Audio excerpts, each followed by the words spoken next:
Hi everyone, and welcome back to the channel wherever you are watching or listening from. This is Vocal Arts.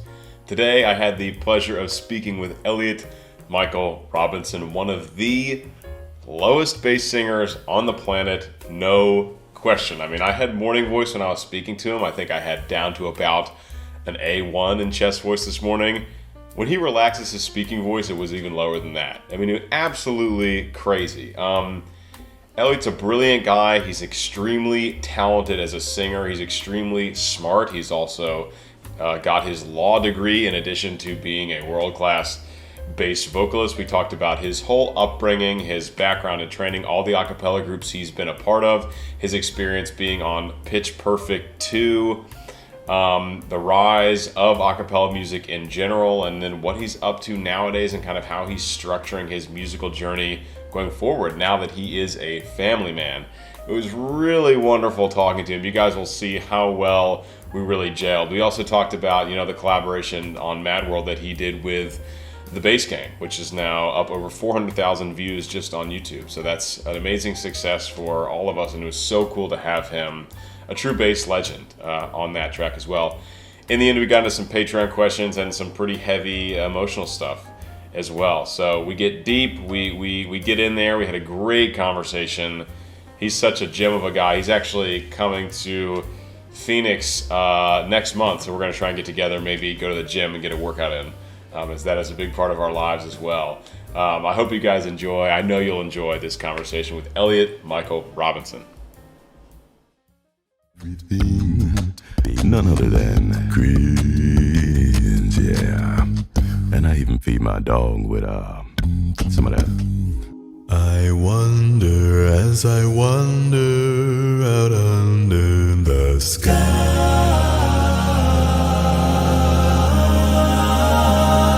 Comes to a close, now it's time for host. Papa squat right on my knee. It's not creepy, just believe. House and presents we will share. Raise your glasses in the air. Hide my head, I wanna drown my sorrow. No tomorrow, no tomorrow. I find it kinda funny, I find it kinda... What's up, everyone? Wherever you are watching or listening from, welcome back. We are here with Elliott Michael Robinson, and I'm going to pass the torch over to him and let him give a little brief introduction as to who he is and what he's up to these days. Yeah, man. So I'm me. For those of you who haven't heard my name or what I do. So for a long time, I worked as a bass vocalist predominantly in the a cappella space, working for, gosh, we'll get into it, but a handful of groups from Home Free to the Impulse to doing Pitch Perfect and all this other stuff. And nowadays I do much more regular stuff, kind of in the corporate sphere. And yeah, still music on the side and living life, being a dad, and doing it up in Texas. Cool, man. Where did this all start for you? Did you grow up in a musical household? Yes and no. Yes and no. So in terms of musical appreciation, no doubt. Like my parents' record collection was crazy, right? So, I was exposed to all the greats earlier, all your Michael Jackson, Jackson 5, earlier, Funkadelic, all that kind of stuff. And a cappella, even pretty early too, like the group a cappella. I think a lot of your vocal bases of today remember and know that group from their kind of heyday in the 90s. And so we had a couple of their tapes laying around. And I remember always kind of marveling at the bass, even when I was, 3 or whatever, 5, and just thinking how cool that must be. But yeah, I don't really, my parents aren't professional musicians or anything, never had training, but it just kind of naturally I took to it, I think. I'd like to Cool. think so. Yeah. When did you start to notice that you were going to become one of those basses that you were? Because I think it seems like, I mean, all the basses I know for sure, and even people who aren't basses do marvel at the bass voice, even though, Yeah, it's cool. it hasn't really found its way into pop culture. More so, I say recently, but you don't hear a lot of bass voices on like pop radio. But people are fascinated by it. Everyone is fascinated by the bass voice. So I think a lot of us grow up wanting to be a bass, and some of us get lucky there. But so when did your voice kind of drop down into the basement? You're like, oh shit, this is what I've been listening to. Bro. Yeah, it was summer, was the summer between 7th and 8th grade, which is funny because prior to that, like, I was in this thing called All City Honor Choir in latter grade school. And when I was like doing my auditions and placements or whatever and that sounds really fancy. Our program was garbage, so it wasn't anything, auditions were anything serious. But like, placements or whatever, how I sounded in 6th grade placed me in like the alto ones in 7th grade, right? And then there came a point like late in the year to where that stuff was not working, like it was a gradual thing. And then over the summer, it was just like, and next thing you know, I'm like singing along with Barry Carl and like C's or nothing. Like it's just, so I was probably, 11 or 12 because I skipped a grade. So I would have been, I think, 12, fresh 12. 12. And you're singing low C's. Yeah. Just like breathing them out. Like it's nothing.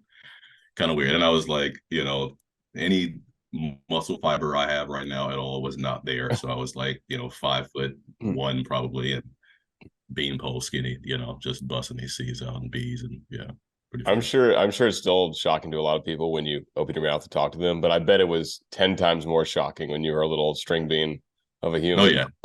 Yeah, even all through high school, like you just didn't expect this like long-haired skinny kid to open up and and to rattle your chest like that, Yeah. Did you continue with choir stuff through high school or do any theater or anything like that? Theater, not so much. Again, we didn't really have much of a program for it. It was there, but not to the extent that would make me want to do it. And but choir, I kept on with choir through high school. Did the male choir, did our like concert choir, whatever, the big choir. And then in college, I started at Illinois State.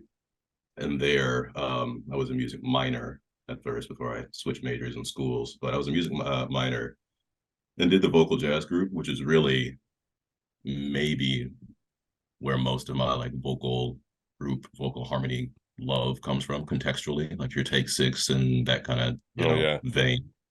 So I was in the vocal jazz group, and then it was funny. They had this group called Madrigals, right, which is like upperclassmen, a group of I think 12 co-ed. And we would do the whole, like, I don't even know what you call that garb, Baroque or whatever, the big coats and the big funky hats and do, all this stuff, that type of music. And I remember being, again, scrawny 17-year-old freshman or whatever in the vocal group, in the vocal jazz group. And like on the Christmas concert, doing our thing, I forget what song we did. And after that, the director of Madrigals hit me up and was like, we don't normally take underclassmen, especially not freshmen, but we had a guy leave and come over here. Like we haven't had anything like that in a while. So yeah, you can picture me in that just ridiculous get up. I'm trying. Please don't. Yeah, I shouldn't even mention that. I would appreciate photo evidence. Yeah, it's up there, in the depths of the internet. But it was fun. Like I do enjoy the choral context as well. And dude, funnily enough, I don't know if I've ever even talked about this on like calls like this, but when then I transferred to Belmont University in Nashville, became a commercial music major. And then as a senior, as I was thinking, okay, what do I want to do after this? How can I not be homeless type deal? So I'm kind of looking around for opportunities and whatnot. And I actually tossed the tape up to Chanticleer because they do callbacks or they do auditions or whatever. Yeah. And surprisingly enough, got a callback. So that was a really cool experience to like fly out there to San Francisco, sing with those guys. Of course, that's back when Eric Alatorre was in there, who's just a monster. So it's just killer to sing next to him. So yeah, I kind of stuck with what we had to do, a choir like once a week thing called Oratorio in Belmont. So apparently that was enough to keep my chops up. But since then, man, not much at all. Every once in a while, I've helped out a church choir or whatever. But yeah. Do you find that Eric is kind of like the classical counterpart to you in a way? I feel like your voices are like your low ends are similar. Yeah, I would say that for sure, especially nowadays. Like, obviously, stylistically, we do completely different things, but as far as like where our voices sit and the Yeah. ease and accessibility of those low notes for sure. Like Eric and the other Eric too, because Eric Holloway super Holloway. rangy. You know? Yeah, like Yeah. yeah. So if you put that in a little more of a commercial R&B-ish context, Yeah. I think I'm the person of that. Well, it's interesting. I mean, if you can get down to the E, that means you have the range of a bass guitar.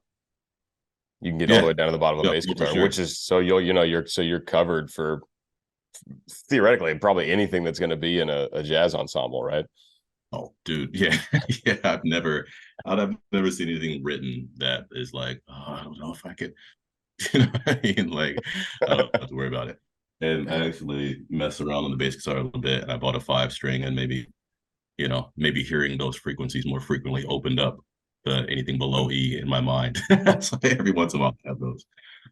So yeah. That's wild, man. Okay, so you're studying commercial music. Did you want to be like a songwriter, and were you just kind of like, I don't know how this voice is going to fit in Nashville or what? It's funny. I remember looking at Belmont before my undergrad because we had another thing I did in high school, like a show ensemble type thing. There was a big invitational at Belmont every year. So that's how I came to know of the school and of the director of a couple ensembles and stuff. But no, so I actually got a really nice scholarship offer there to be a classical major as a freshman. And I wasn't sold on being a classical major. I didn't want to do opera or, whatever for my life, and didn't think I would want to do teaching or anything like that in that context. And so I held off, just kind of went the traditional route, was a poli-sci, pre-law, whatever at Illinois State. And then I just kind of, yeah, like my teacher, so like the vocal jazz ensemble teacher and my voice teacher and whatnot for my minor were kind of like, what are you doing here? What are you doing here in the middle of like cornfields, right? No hate to Illinois because that's my home, but kind of like you have these crazy low notes, you're hitting, E's and stuff, D's and E's easier than a lot of my tenors because that's the awkward time of your voice where tenors haven't quite figured it out a lot too. So they're like you really got something special. And I kind of was just like, yeah, whatever. And then since I knew I would eventually I go to law school and do something more, again, traditional, there's no major necessarily that you have to progress to law school. So I was like, oh, let me go ahead and do this music thing and just see what happens. Right. Like I never really had a dream to be a lifelong touring artist. But I was like, hey, let's just see where this thing can go. And never would have expected that it would go where it did. So very, fortunate and blessed in that way. But just kind of all lined up. What was your first gig outside undergrad once you finished up there? Yeah, so that's a funny question. So towards the end of my senior year, I started working with kind of sporadically with Blue Jupiter in New York City. And I don't know if they're doing much anymore, but what's funny about that, and you may know this already, is bass historians or whatever, but that's the group that Tim was in like in the early 2000s. So the point there is there are very few of us to go around, right? Of like your super skilled deep bag basses, if you will. But yeah, so I was working with them sporadically. That continued for a little while after. But I was thinking about moving out there, and then something opened up. Then I'm gonna go back in time. So how old are you? 30. Just turned 30 in Okay, so August. you're 30. So okay. So this probably is a little bit before your time, but like back in the day, I'm talking like early 2000s, there was a site called, there was CASA, your Contemporary Acapella something, and RARB, the Review Acapella Review Board or so, I don't know. But I so actually they know, had but these, I know both of those because we submitted for both of them in undergrad acapella stuff, okay. and Yeah. we've actually been submitting for the Cara Awards for the Bass Gang Oh, for the that's right. last That's right. couple of years. Yeah. Okay, so same like organizational, Cool. penumbra, if you will. And so, but they used to have these like message boards where you could post, whatever DC group looking for this, blah blah blah blah. That's how I found about Blue Jupiter. They're like, oh, we need somebody with a low D, and I was like, bro, okay. So I was working with them, but then I saw somebody else in South Carolina. They were opening a new theme park, like Hard Rock Cafe. Yeah, yeah, yeah. That same corporation, it was a total bust, but they opened up this theme park in Myrtle Beach, and they were putting together like an acapella group out there for just for the park. So it's like, hey, that seems like a good gig, and so I wound up getting that gig and doing that right fresh out of school, which is funny because that's where I met. Well, I met him once before, but that's where I really got close with Ryan Greenwald, who was the like power tenor in Axiom, right? Okay. So it kind of just spun forward from there. And then from there is when I went to my first ship with Home Free. That was 2008. And so it just kind of, like I said, kept on snowballing into, bigger and better stuff. Yeah. What was Home Free like back in the day? I mean, that was way before the send off. Was that, I guess that was, you were in that group before Tim was, Yeah, yeah. right? Okay. So Yeah, yeah, yeah, so what kind of stuff were you guys doing back then? yeah. It was I mean, what you might find on like a cruise ship show today. So a little, if I'm being honest, like a little corny, just like a bunch of jokes and bits and the classic, Beatles and nothing too envelope pushing, right? So but a good, cute, fun show. It's all right. Huey Lewis and the News, like all that kind of just easy, fun, bubbly stuff. So, that was interesting because there was no acapella wasn't commercial so much then. And so you don't have obviously Home Free hadn't siloed themselves, and not no judgment there, but hadn't like, because it's a marketing thing, right? They're a country group now, and you have this group that is this, right? So that hadn't happened. It was just like, here's a fun show for you and your family. Yeah. Yeah. Yeah, yeah. Well, Was it within was that, like I had the uh solo that was the solo, like the Ring of Fire of 2000s, if you will. That was Barry Carl's version of 16 tons, right? The rockapella Oh version. yeah. So Yeah, yeah. yeah, that was my lead then. Was that all you did with Home Free? Just the cruise ship gig? No, so let's see, back then, so I kind of started with them around the same time Rob did, right? Because Rob was in a group called Foreshadow. I don't know, I think they disbanded and then Home Free happened to need a guy. And they weren't full time at the time either. They were trying to like get there. So it was me, Rob, Chris, Adam, and Matt Atwood, right? So this is before Austin too. And so we did the ships. I did a gig that was like a 7-week thing. We continued on to like record, and like we did a oldies CD and the first 2 Christmas albums that are tough to find now. But no, so after that point in time, I kind of became their go-to guy. And so I was doing a lot of like school shows with them and theater stuff and blah blah blah, whatever. Um, and shortly thereafter, maybe several months after, I joined a group called Impulse, um, who first beatboxer in Axiom, Matt. That's how I met him, right? So that's what actually brought me to Minnesota full time, was joining Impulse. And at the time, I kind of had a choice of going Home Free full time or Impulse full time, and I just liked Impulse's show better. It was a little more like radio type stuff, a little less, cheesy. Yeah. Yeah, at the time. I could see that.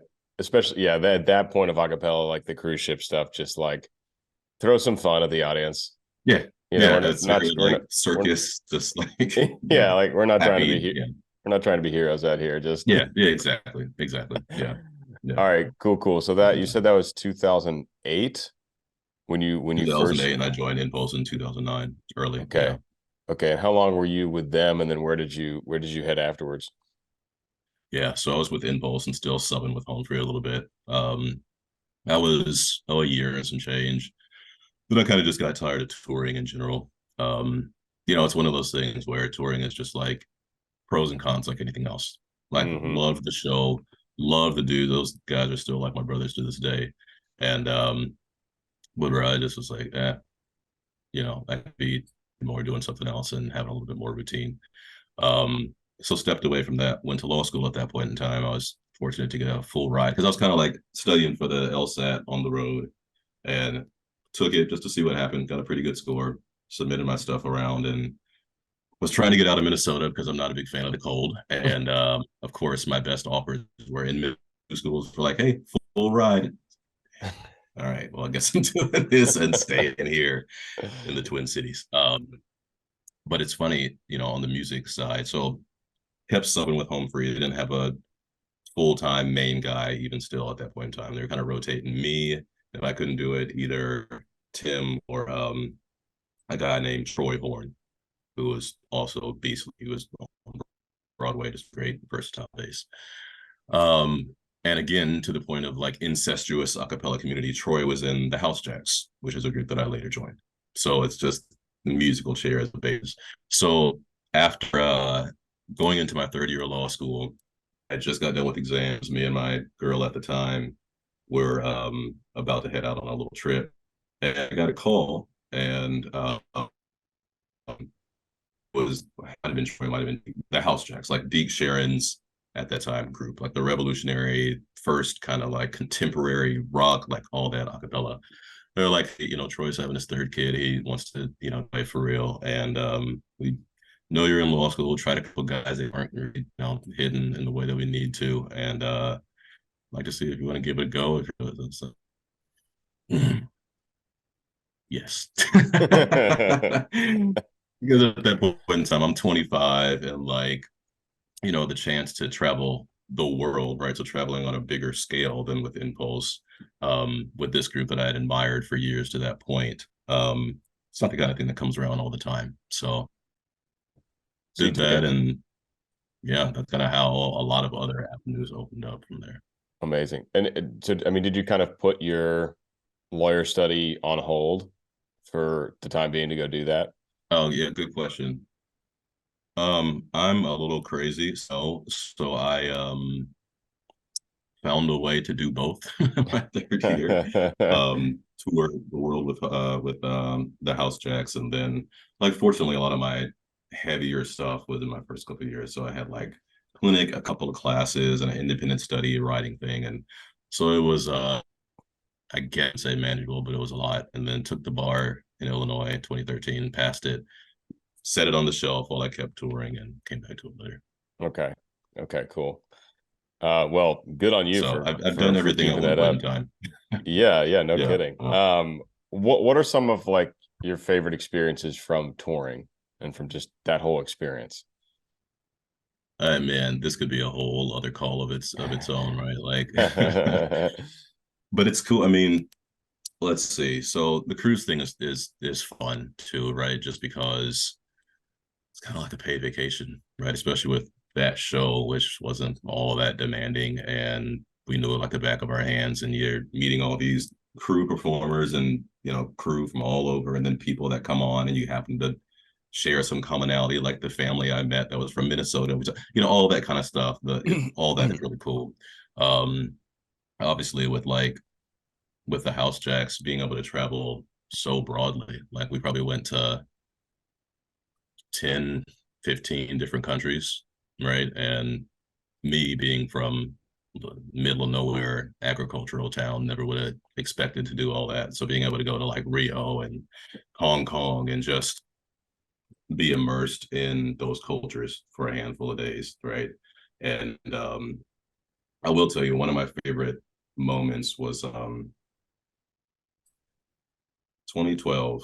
There was a festival. We did a lot of festivals at with the House Jacks. There was a festival in Brazil called Rio Fest, something in Rio de Janeiro, and it was really cool. So we were headlining. They also had a couple other headlining groups from Buenos Aires and another one from Rio, and there might have been another one from Buenos Aires. So we had like 3 or 4 nights, right?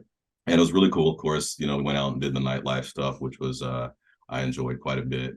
And but on these like performance headlining nights, you would kind of get a feel for these groups from a whole other place, and how they put a show together and their style and all their. It's just really cool. And then one of the nights, we were about to go out, and we were in the venue. People were filing out. We were all getting our like clothes and stuff or whatever together. and it wasn't one of the nights we were performing, I don't think, but we were kind of just hanging out, outside of the auditorium, and it was us, a handful of guys. I forget the name of this group. Was it the Vox Pop guys? Might have been. We were waiting for the group that performed that night to wrap up and do their stuff. We were all hanging out, and so it's kind of just like energy, right? Kind of like, and in a dorkier sense, this happens after barbershop events too, where people are singing tags and doing, but like the idea of like, hey, let's just do something. So they started singing "A Quiet Place" by Take Six, which Take Six to me is like the GOAT group, and just a beautiful song and arrangement. And yeah, it's really special. And so myself and Austin from the House Jacks joined in, and we just like automatically just had just this beautiful sound and that ability to just, and this is what I love about vocal music in a small ensemble context anyway. It's so human, right? They're just like these people from God knows how many miles away that you've never met before, likely will never run into again, just sharing this moment, this space with this music you all love and appreciate despite the distance. And that was just a really cool thing. And then of course, Pitch Perfect later on and all these other places we went. But just like kind of my approach with life, everything is special if you recognize it for what it is in the moment. You know what I'm saying? Yeah, for sure. I actually, that's funny. One of my questions was like, do you have any like main philosophies on music and art and how you approach it?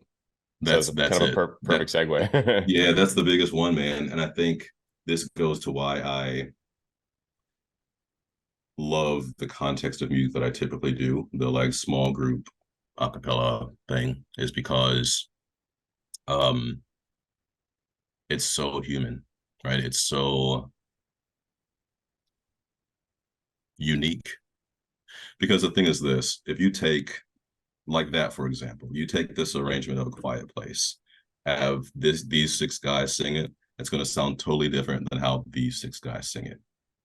Even take inflection and little stylings and whatever outside of it, if they sing it the exact same way, the textures of the voices are different. You get what I'm saying? Even if you take two people out and bring two others in, comprehensively the sound is different, right? So it's special every time. And every show, like with the House Jacks, feels a little different. The audience gives you different energy, right? You feel different things on stage that might cause you to do it this way or that way. And I think with me being a bass, and like in the House Jacks, especially functioning as a bass guitar, unlike the guys, well, differently than the guys who are singing leads more frequently, I get to kind of just jam, right? Like I got the chord structure and the feel, like I'm going to be plunking that thing a little bit different every night. You know what I mean? Just because how I feel and the back and forth. So it's fun and special. And it's different every time. It's a really cool thing about the human voice where it is like a fingerprint. It's like someone can have the same technique, even same voice type, same technique, totally different sound. Yeah. Just to piggyback off what you're saying, it's the same way in the opera world where sometimes we're doing music that people have been doing for hundreds of years. Yeah. But you go to a different house with a different orchestra and a different cast, and it's like a totally different show. 100%. And so it keeps it fresh, and you get to make new, cool experiences every time. And I think that's a question like probably you've gotten before too. Is like after doing the show night after night after night after night, does it ever get boring? Like maybe to a small degree, but like since there is something unique every time, it doesn't really. And you probably have stuff between the other cast members that are like inside jokes and little like music, just like there's always something that keeps it fresh, right? So yeah, for sure.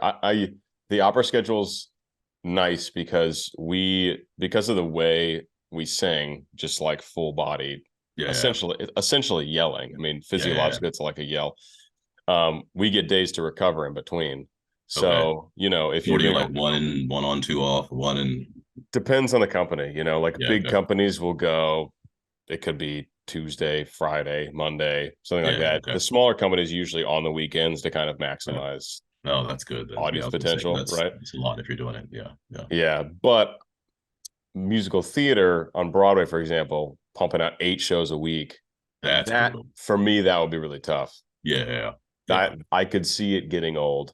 Oh, for sure. And I know people sub in and out fairly often in that context, but like I'm like, give me one show every few days, I'm great. I'll be there 100% every time. Give me 6 shows and then 2 shows on a Sunday. start to chip away different, at different story. Yeah. yeah, 100%. Yeah. One other thing you've mentioned Take Six a couple times. Yeah. I saw them a while back when I was a kid. My mom exposed me to some groups like Chanticleer and then some a cappella Yeah. groups, which is cool. Naturally Seven, I remember seeing them for the first time, and it was like, Yeah. what the hell is going on? Easily. So that was a really cool thing. I was in a jazz group in high school, actually. I didn't Okay. do that much formal singing in high school. I was all about sports. Yeah. Okay. I was in a jazz singing group, and we did Quiet Place. Oh yeah. And at that point, I couldn't read music really or anything, and I was like kind of getting my bearings. And I remember it was such a beautiful piece, but I struggled so much with the bass line because Yeah, those it's lines tough. are It's not easy. a different level, you know. No, and I mean, I don't even think I could get down to the bottom at that point. I think it went Yeah. down to like a C sharp or Yeah. something on the bottom, and that for me was like really at that Pushing. point. Yeah. Yeah, really pushing it at that point. Yeah. But I mean, an absolutely beautiful piece. I wish we could have done it a bit more justice. Yeah, I mean, high school, you know, it is what it is. You get what you get. Yeah, man. Yeah. So, how has Well, your voice developed over the years? I know it's been just in the basement since you were 12. Has it yeah, gotten lower? Has it filled out? I'm sure the upper range you've gotten a much better handle on over the years. for sure. That's usually what takes the most training. Yeah, no, 100%, 100%. So all of the above, right? So since being 12 or whatever, and it really hitting the first basement floor of the parking garage, right? Um, you know, it's gotten richer and lower for sure, right? Like I'm trying to think back then, you know, I had B's and B flat and stuff like that. Even like I'm trying to think, so 16, 17, you know, I would hit B flats and madrigals or whatever. And they were good, right?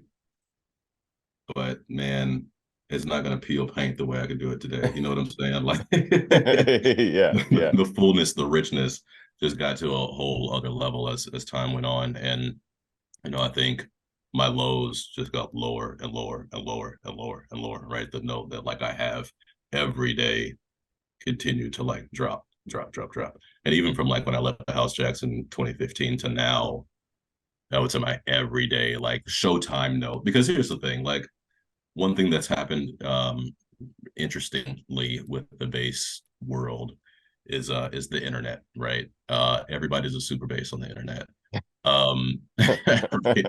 Yes. And but like, you know, if we're talking your actual range, right? The stuff that you do or could do if you were hired or hireable at showtime, right? And so like 7 or 8 after a full day of eating, talking, walking, sport, whatever, right? So I think like that note over time is down to where now it's like F sharp probably, right? Like and a That's step nuts, higher man. 10 years ago. It is, and I never would have thought, right? Like I never had a dream or a quest to be the lowest bass.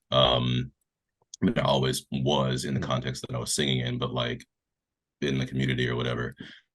Because back in those days, it was pre-internet, so you just sang what was on the paper, right? Like there wasn't Yeah. as much self-arranging and stuff. First of all, there wasn't as much like this again pre-social media. There wasn't as much like clamoring for a moment, right? How can I stand out and do this thing? You know, how can I hit this note that people are going to rave about? It's just you sing the stuff and try your best to do a damn good job at it, right?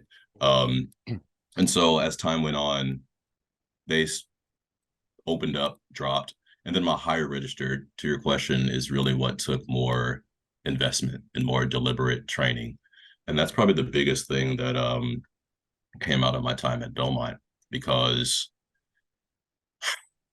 you know I knew I didn't want to pursue a classical trajectory. I was thinking, okay, what else can I do? Like just, and when I say commercial music, that's pop, R&B, jazz, basically everything not focused on classical. And so everybody else, and as you might imagine, I was the only true bass in that major. Like why most basses wouldn't even think to do that, right? Because um, but yeah, so I was just singing around people who, a lot of folks who wanted to be solo artists or wanted to be writers and all this stuff, and being around that environment while everybody was pushing each other vocally to be more agile and be able to, reach and, all these different colors and all these different styles to be able to, handle all these different, because we had styles classes too. Like I had a country styles class, pop styles, R&B, like all these, just the whole bag. And I think if I hadn't gone to Belmont and been regularly in that environment, I might not have pushed myself so much in that way. And to that end, I can even shout out both of my main voice teachers. My vocal jazz teacher, Lauren at Illinois State, did a lot for me vocally and pushed me to, think outside of being a bass, like would put me on the solo that went to an F sharp, where I'm like, I don't know, oh, you got it.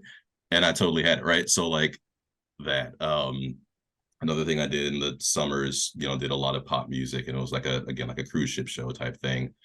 I had to do Feeling Good, and that pushed me up to an A flat. I was like, oh, I don't know on the way to do it, right? And so all that Belmont just kept pushing and pushing. And my voice teacher, Bruce Bennett, was the perfect one for me to have, because he was, if you can imagine, the white version of me, 20, I don't know how old he is, 25 years older or something like that. So this is like long haired, like slim, funky kind of white dude, right? But he's a jazzer, right? So we had that in common. Crazy range, probably not quite as low, but like B flats easy, up to like well into F, G, whatever. Spoke a little higher, his voice sat a little higher, but just monster. And so he kind of helped me break out of the bass mold and like think more holistically about music and about, artistry as a vocalist. So that was huge. And I just kind of kept building on that foundation, note wise and style wise since that point. Awesome. It sounds like a really well-rounded education in terms of what you ended up doing. So, for sure. It was perfect. Yeah. Awesome. Launch point. I'll jump back to your voice for a minute, because I know it's really important, I think, for young bassists to hear what you're talking about range and vocal development, about reliable singing. Yes. On this, there's this big bass singer Discord server that I've been a part of for a while. And what I did often early on there is it was a lot of kids much younger than me, right? I was already going into this career in opera, a lot of experience with voice and voice science and all this stuff. Yeah. Hundreds of live performances of opera over the years or whatever, and a cappella groups and stuff. So I'm definitely in your camp, where it's like, I've done a lot of the thing. I know what it means to have a low note in the morning once in a while versus every single night where you've got to have it. And so a lot of what I did in the group was being like, trying to get people to think about their vocal range differently, not thinking like you can squeal up to this unusable note, you can fry down to this unusable note. It's like, if you have two really solid octaves, that's amazing. Yeah, right. Just two. And you can use them all the time on text in, like, and that's opera too, like 2 octaves, 2 really good, really polished octaves where every vowel on every note is efficient. Yes. That's what you need to be looking for. Another thing that you've touched on a little bit earlier is just like how much the voice changes over time, because people ask me all the time, how can I be a bass? How can I get these? It does not work that way. Like, you have, what I always tell people is like, train your comfortable range. You can push it a little bit, especially in the upper end to get those high notes. But your low natural chest range is the most natural part of your voice, and you kind of just have to train it as you would and see what happens. 100%. Because I know people who were lower basses in high school, and they trained and their voices went up, and they became baritones in the opera world or whatever. Mine was the opposite. I was very much a baritone in high school, and it's just been a very steady over the years, and hopefully, I think that will continue, if it has for the last 15. Right. So it sounds like you're saying you're like, the note you could do at night, whatever, in high school, you have like B flat. You're like, I'm good for a B flat. Yeah, and the other thing too, to that same point, like, I never tested it. Like, it didn't matter what your lowest, like, it doesn't matter. Like, do you sound good on the things that you need to sing? So like, but if I would think like, okay, the lowest we ever had in a song in high school was like a C, right? And then I know at one time we were playing. For some reason, maybe we were thinking about doing it or something. Oh, I remember. I think we were doing Under the Sea, right? And there was Yeah. a The B little, flat, and that's all yeah, the right. B flat that Fish does, right? And I think in the arrangement, it didn't, because it's a high school arrangement. Nobody would ever arrange a published arrangement, for a low B flat for whatever. Oh. So we didn't, that wasn't written as a solo. But I remember when we were listening to it, I was like, singing it. I was like, okay, yeah, I got that. That's kind of bottom of the barrel. So yeah, probably around then, Yeah. So it's so over since then. It's you think it's gone down about like a major third ish. Um, yes, I guess you could say that, but I think the other part of it is learning. So yes, it's a short answer, but I think also it's a matter of learning to use the voice, right? Because it wasn't like I had any training or anything in high school. And I think the way you approach notes at any part of your register, high notes even more so, right? Yeah. You just learn to approach them differently so that you can access them more regularly in more context and with more tone, better tone, all that kind of stuff, right? So maybe if I had more training, it would have been slightly different.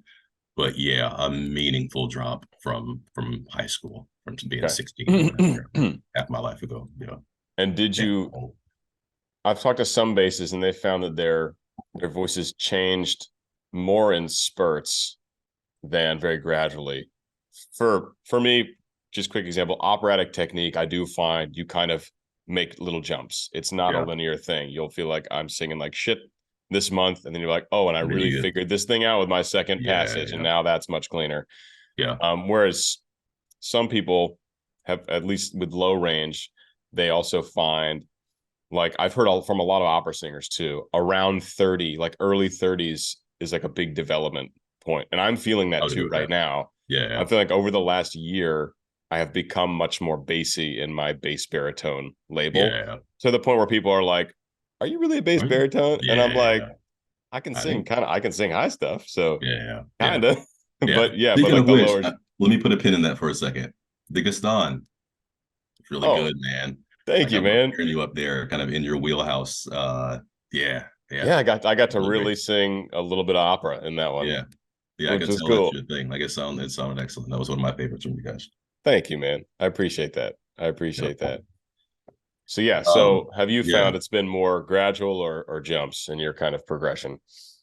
It's interesting because there's also been a change in the type of context I'm singing in over the years, right? Because like when I was at Belmont, I was doing a lot more lead singing, right? That would have me in E, F, G, A, way up there, right?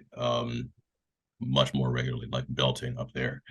And what's interesting about that too is back then, I was in the vocal, different years. One group was more of a commercial, some a cappella, one was more vocal jazz. And so, but outside of that, I wasn't really doing anything with my bass voice or bass register. So I wasn't really working on developing it in any degree. So I think after that, when I was doing more just singing as a bass more regularly, because I was doing group work, that brought more development in terms of power, access, agility down low as well, just because I was down there more often. I don't know how I survived just doing so much lead singing. Like that was like boot camp for 2 years, bro, because but it paid off. And then so as I went on, I just kind of, again, this is moving through the internet age, and so I'm thinking more creatively. I'm starting to arrange more at this point, and so I would take arrangements as they were written and stretch them on both ends to like just do more stuff and get more reps noodling around, right? Like we did when I was in Home Free, we also did Rockapella's version of Papa Was a Rolling Stone, right? George Baldy was the bass at that point in time. And so that went from maybe B to E flat, and I kind of stretched it to A flat on the top and A flat on the bottom. And so like challenging myself to do that every night, right? So it became comfortable. And but on the low notes specifically, bro, I can't even listen to the stuff from my Home Free days, like being 20, whatever I was, 2 or whatever, 1. Because I feel like it's a completely different voice. Like I feel like I sound like a kid back then on like King of the Road and those old Christmas songs and stuff. I would say around 30, I definitely had a shifting and resettling vocally, especially with the lows too. Yeah. Cool. Very cool. I would love to hear about your experience with Pitch Perfect. That's such an interesting phenomenon. And that to me, it's like Pitch Perfect, the first one, and like pentatonics happening and like that first season of the sing off, like that's what brought acapella into the mainstream. A quick anecdote for me: the year I joined this acapella group at James Madison University called Exit 245. This is 2014. God, it's been that long. Jesus. That's horrifying. We acapella group, undergrad acapella group, sold out. I think it's like an 1,100 seat theater on campus for our final concert that spring. Yeah, which is big. It was like the year after Pitch Perfect, so acapella was like the thing. Yeah, and we were a popular group, so we kept the numbers were never that high again. Yeah, but like I think by the time I left the group, we were still getting like 600. Something like that. But selling out an 1,100 seat theater as just like an undergrad acapella group, like that it was part of a phenomenon at that time. For sure. Yeah. So like, what was it like being kind of a part of that and like seeing the acapella sphere like blow up and people actually be like, oh, I know what that is now. Even if some things on Pitch Perfect were, like the riff offs and whatever, not possible. But like, what was your experience being a part of that whole monster of a thing? It's been a really interesting journey, right? Because like when I started with this stuff, I would say I've been doing this for 20 years, right? 20 years. In 2002 was the first time I pulled some guys together, entered a talent show type thing, and we won it. So we got money and we kept performing together for money, right? So I've been doing this, you could say, for money for 20 years. So in a scope that matters, right? Where you can actually see. And so back then, another thing too, I think it's interesting, the different generations of acapella. Because back then, everybody's like hero group, the pentatonics of 2020, let's say, right, was rockapella, right? Those are the guys that, gosh, this is like aging myself, but way back when they had the Folgers commercial and they did the theme song for Carmen Sandiego, all this stuff. So if you're like in your 30s, right, you'll remember all that. They were the guys, right? And their show was a little just fun and cute and whatever too. That's where that art form lived at the time, and it was great for that. And then as you progress forward, you start hearing more and more current pop songs being done, right? Your Gnarls Barkley, it took so long for people to stop singing that one. Oh my God. Jason Mraz, like, all this kind of stuff. Dave Matthews Band, and Sunday Morning. That was another all the songs on what's that damn Songs About Jane, right? Like people were just hammering those into the ground. And if I hear I'm Yours one more time, I'm gonna jump off a roof. But it gets more commercial, and that makes it more like fun and accessible, right? More people on campus want to see this thing where the cute guys are singing the whatever, right? Whatever. And so it gains some steam, but it's still a little quirky, right? And then you get to the later 2000s where they're kind of joking about it on late night shows and joking about it in the office, right? Andy was in the whatever. Oh my God, yes. Treble make. I don't know what the name is. Yeah. Here comes treble. That's what it was. It's always a stupid name. Yeah. So like it became this kind of like parody type thing very easily. And it's funny. I don't think anyone, even Deke, like I remember us having this conversation, because when I joined, that's kind of when he was wrapping up all the stuff for Pitch Perfect 1. He never would have guessed it would blow up the way it did, right? And even I remember the first season of the Sing Off. I remember auditioning for that when I was at Impulse, and we were all like, a TV show about acapella, like that's gonna nobody is bomb. Yeah, like who even is the? And the first season was like, it was cool. Like I watched it, people watch, it was cute, whatever, but it wasn't a phenomenon at that point in time, right? Yeah. Nobody knows what happened to those guys. They were fun. Noda or whatever, the one the first week. So even in 2009, I guess that was, Nobody saw it coming. 2011, 2012, it starts to hit this huge point. Again, nobody would have guessed it, but it was fun to kind of just be a part of that, right? And, going to these festivals, which it would be interesting to ask the guys how big these festivals were in like 2007, right? Because I'm sure as you hit that, zenith of the art form and the community, it just blew up. Like our shows were always packed. We go to Germany and Italy and all that. It was just everybody knew and loved this thing that was so dorky years ago, right? And it's been just as interesting to since it had never grown to that degree in the past. I never would have thought I would see or know what it would even be like for it to just kind of peter off. Because I never would have guessed it would hit a peak. So it's also been interesting to see it go from like, oh, dude, like pentatonics, all this stuff, to like, then there was a little peer of people doing their videos on the internet or whatever in their faces, and because everybody was stuck inside with the pandemic. But now, like, you don't see reposts of acapella videos or anything like it. Just kind of, for the most part, right? Yeah. We're definitely not in that place anymore, right? Yeah. I feel like it's definitely higher than it was before that. Yeah. Peak, right? Like the ground floor has gone up. Yeah. But that peak was a very real peak. Yeah. 100%. I wonder if I wonder if it would be, if there's anything that would make that possible again, or to raise the floor higher again. Is the sing-off still happening? Is that still a thing?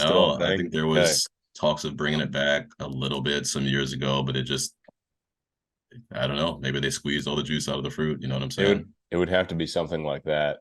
Just something that gets like national, worldwide viewership. Right. And I'm not even sure.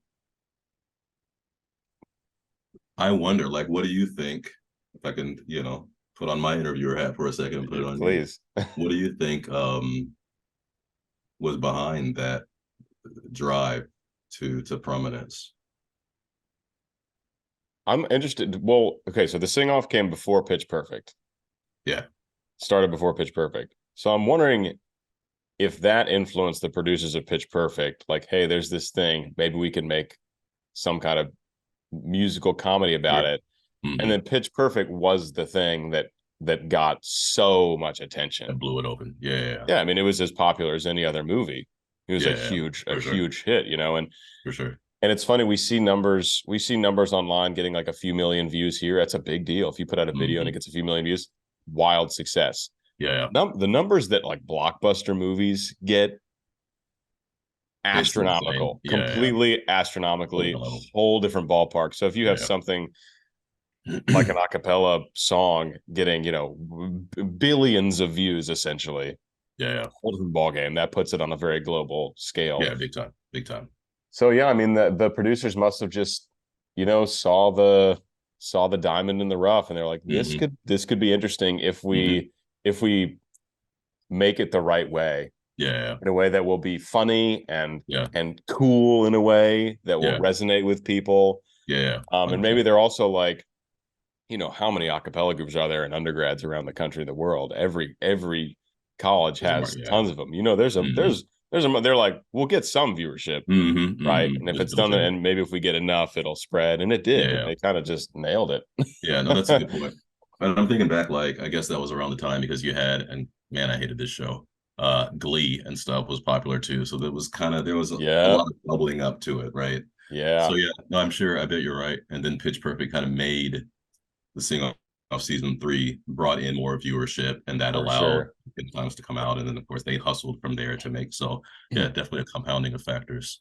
Tim mentioned, it'd be interesting to know the stats here. Maybe they're available somewhere. Tim mentioned when he was on the sing-off, I can't remember what, it must have been during the finals, right? One of the highly viewed episodes, but there were 10 million people tuning in to watch that episode. Insane. Which is crazy. 10 million people at once watching something, So I'm sure that was different from the first year when it started. Yeah. That feels like a pretty peak. Yeah. Big time. Peak kind of thing. That's crazy though, man. Yeah. Okay. Few more things, then we'll get into Patreon questions. So what are some goals for you musically? What are you after right now as far as the music world? And how does that balance with your life as an attorney, right? Yeah, so I mean, technically I'm an attorney, but what I do right now is essentially tech sales, right, to Okay. attorneys. So I'm able to Okay. speak their language, know what matters to them, so on and so on, and provide what they need, right? Okay. That's Cool. what I'm doing now. And to the balance question, between that job and being a fairly new dad, And right? family life as well. Yeah, Yeah. yeah, near 18-month-old. There's not a whole lot of time for music, to be honest with you. Mhm. I may, shift some things around a little bit next year, so shake some time free. But so it's in an interesting place right now. It's in a definitely on the side burner, um, and I'm in a place where I'm trying to think. I wouldn't even say trying to think, where I'm curious slash learning slash we'll see um, what it is I want out of it, right? Because I think for a long time, like when I was in college and I had my first music gig, it was like, oh, this is awesome. Like being able to tour as a bass singer was a dream when I was in high school, right? When I found out about rockapella and the thought how cool that was, like it was just a dream to be able to do it, right? Then once I did it, it was like, okay, cool. That was a nice little time. I got to do it globally, cool, right? Got to record with artists from all over, like cool. Vocally, I had some things where it's like, okay, if I ever got to a point where I can do X, Y, Z, man, that'd be amazing. Like I remember in high school, I had a solo that was like E to E, right? And I knew I could get much lower than the E, but the song was E to E. It was Father How Long from the Civil War musical. And you know, a lady at that time, E4 was it, right?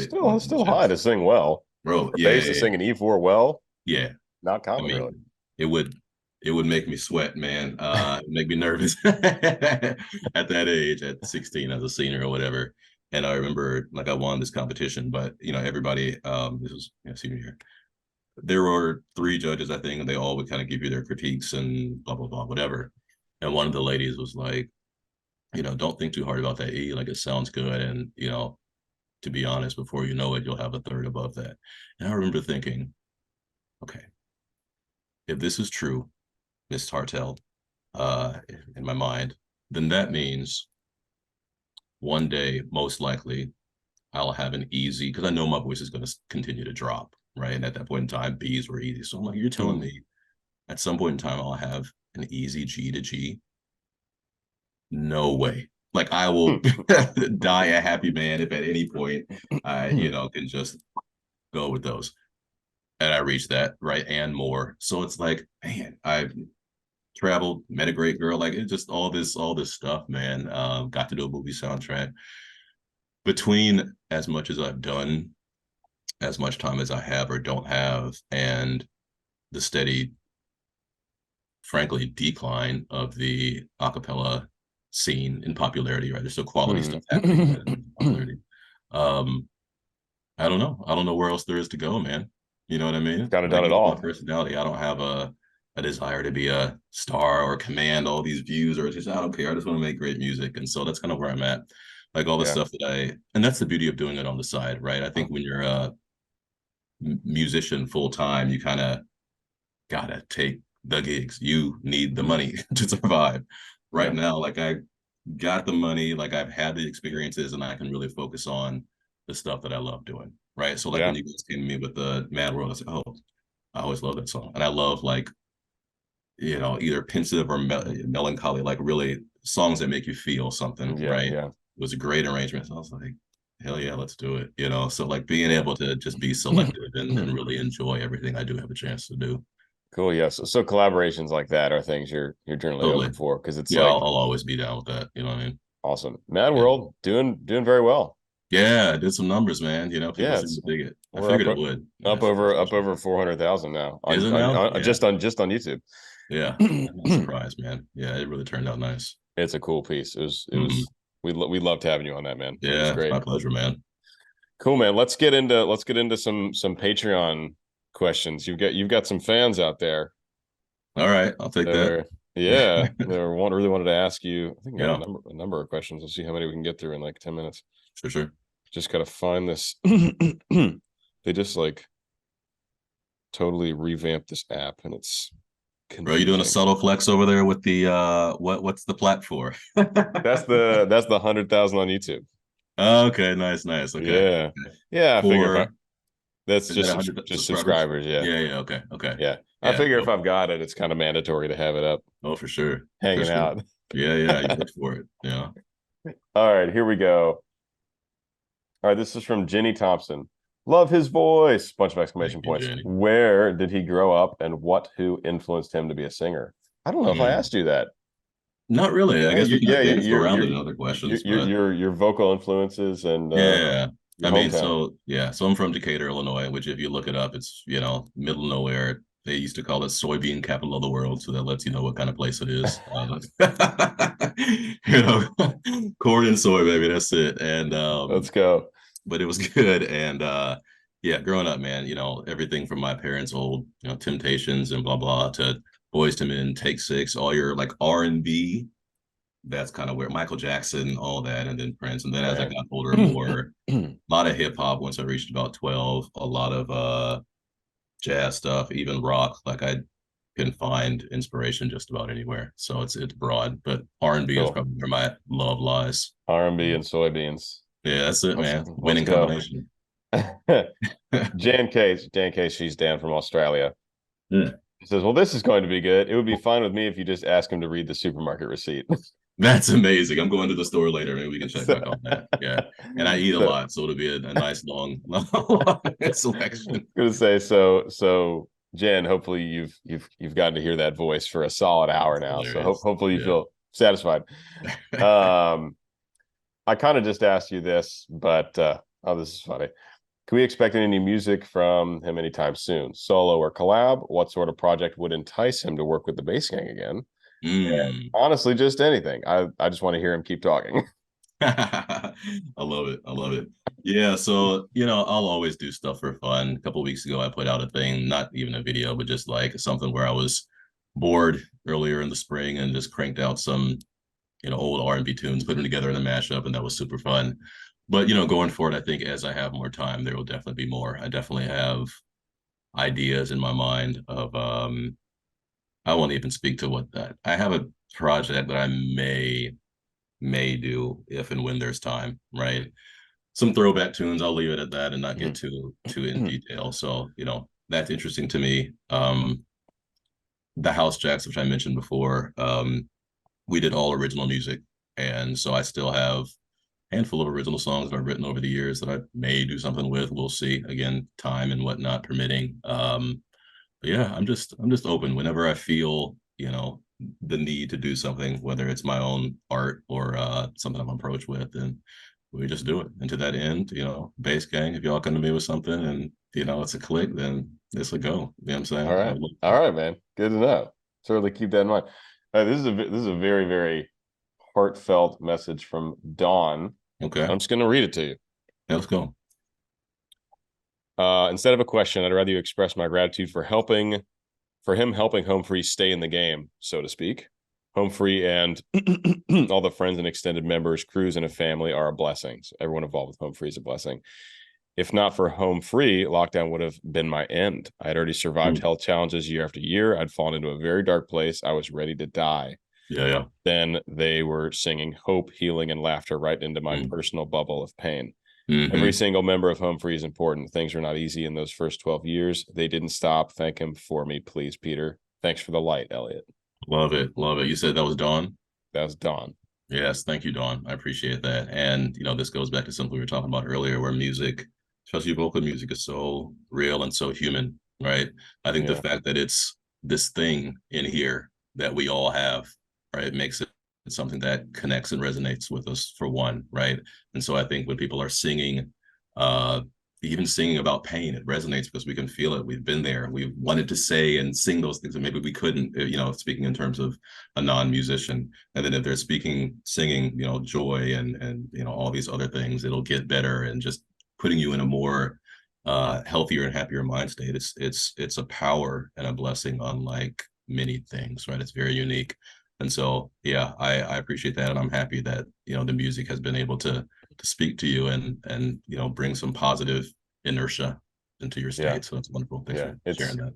comments like that are so amazing. I love Just that. like how you don't always realize how powerful it can be. Oh yeah. Even if you're just like doing that for one person. It's hmm like, wow, hmm that changed someone's life for the better. hmm That's crazy. 100%. And actually, so to take it a slightly different way, this is another thing that I want to say that I'm like passionate about and love about what we do.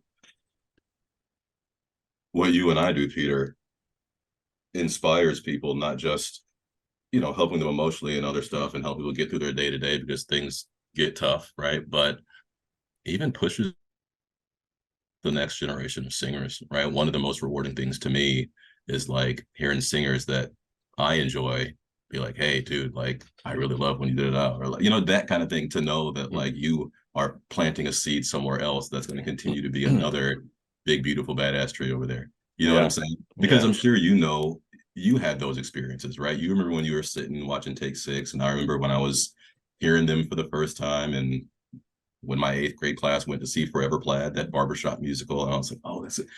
So just to be able to continue that like generation of new and emerging talent is really cool. It is crazy to step into a place you were once watching. Yeah, We 100%. were just like the the start of my opera journey, which was, I guess, kind of I went away from it for a few years and came back, but Yeah, essentially the start of undergrad. yeah, And like working with, like my teacher had a big career as a bass and yeah, had sung on these big stages. And like this spring with Arizona Opera, man, I get to sing 3 big roles in like a 2,600 seat theater, yeah. like That's amazing. the big grand thing, Yeah, you're there. crazy. Yeah, Yeah, yeah, totally yeah. crazy. There's hmm still, a couple steps, couple goals for me to get For beyond sure. that, but it is very much like a big roles on a big stage. Yeah, Very cool. yeah, So yeah, yeah, looking forward yeah. to that big time. hmm All right, we've got one more. Um, this person wants to hear your inspiration for the Not So Mean Grinch cover you did. And the second Yeah. part of the question is, we covered this a little bit, but this is kind of funny. Also, isn't he a lawyer? I'd love to know what type of law he practices. I imagine that deep basso in a courtroom. LOL. That's funny. That's funny. Yeah. So the first part, what was the inspiration? So, man, I'm trying to think. So last April is when my daughter was born. I didn't, took a couple weeks of parental leave, but then they let us like piece it out, right? So I took a couple weeks in April, early May. And then later in like the latter part of the summer, going into fall, I took the rest of it, the other 10 weeks. And at some point in time, I think towards the end of it, I was kind of like, do I want to do a Christmas thing this year? What the hell would that even be? Because at this point, man, like all the songs have been covered a billion times. Most of them have at least one really great version. So like, do we need another? That's kind of like the space that I was kind of in with it. And you know, to that end, in my mind, I'm thinking like, yeah, what am I gonna do Mr. Grinch? Like, I'm not doing that, right? And then I'm like, I had this thought like, okay, what if I just did it differently? Like, I could change the feel. I was like, oh, even that's been done. What if I just changed it entirely and changed the perspective? And I was like, oh, that could be fun. And then that goes to, all the stuff I did with Axiom with the parodies and whatnot, and how much I enjoyed that. So I got to kind of scratch that itch again. And it's funny, musically, like I said, I listen to a lot of hip hop, like from back in the day, and a lot of hip hop and rap today. And especially when I'm lifting, but just like that's, I like that a lot. And so my Ed Sheeran cover borrowed heavily from the track for edited version, Gigawatt from Jay-Z. So if you know that song, or if you go and listen to it and then come back to you, oh, that's kind of right. So you get where that comes from. Similarly with this track, I had been listening to a lot of like hip hop with funkier bass lines. So like Devin the Dude, Larry June. So, combination of like down South Texas and West Coast stuff. And there's a song from E40 and some other guys called I'm gonna have to edit this one too. Captain Save a digging instruments. You feel me? So I semi recently heard that one come up in shuffle, and that kind of the group. Go and listen to that and go pull it up. And you know what word I'm saying? Go pull it up, and you'll get the feeling, and that you'll feel how that influenced the bass line for that song. And so once I did it, it just kind of, once I thought of the words and that feel, it just kind of all came together really, really, really quickly. So that was a lot of fun. And then what was the second part of it? Oh, they were saying what kind of law you practice. Oh, yeah. None. And that's by choice. Right. Pretty early in law school, I was like, okay, well, getting this paper is going to be nice and open up more doors than this, commercial music degree long term. But I don't think I want to, have clients and be in a courtroom and like be at clients' beck and call at any hour and on partners at the law. Like, I don't want to do all that. And I didn't actually know where I wanted to go with it, but I knew that would open doors for me. And so I should go ahead and go with it. And so, it really worked out really nicely. Like at first I was a researcher, then an account manager and all this other stuff. But now being able to advise, with my legal expertise and acumen and knowledge of the products and services we have, combine it all together with my ability to connect with people, my ability to, because dude, like I a lot of times if I'm really, anytime I'm discussing something, if I'm making an analogy, it's probably I'm making an analogy to either fitness or music or between the two, right? So I think like, in the same way that you vary your training and you have your compound lifts and your isolation lifts, and you probably should do some kind of cardio in there and all that, right? You vary your training as a musician. And even like with the house jacks, we would do a lot of improvisation. We would literally at the end of the show say, hey, what do y'all want to hear? But we would just dive right into it the best we knew. And it was just a fun human journey, right? Yeah. And so being able to, again, know the chord changes of a song and pluck it out however I feel in the moment and have that degree of control over it taught me how to just flex with the dance. So even in sales, like, and having these conversations and negotiation, you have to be comfortable not knowing what's going to happen and then just taking it and giving your own thing back. So it's kind of a nice way to round up all of my skills and experiences in a corporate context. So it works out pretty well. But amazing, yeah, man. Definitely, I won't be in anybody's courtroom anytime soon. We will not be doing that by choice. By choice. Cool, man. Ben, great chatting with you. Yeah, likewise, man. Thanks for having me. I appreciate you coming on. We'll have to do a part two. There are definitely some things we didn't get to talk about fitness. Yeah, I know. Which is a big one for both of us. So yeah. We'll have a round two at some point. Yeah, yes, please, man. Appreciate you having me, bro. Absolute pleasure chatting with you, and time to go watch the solar eclipse. It's about man. Yeah, man. Enjoy. Peace, man.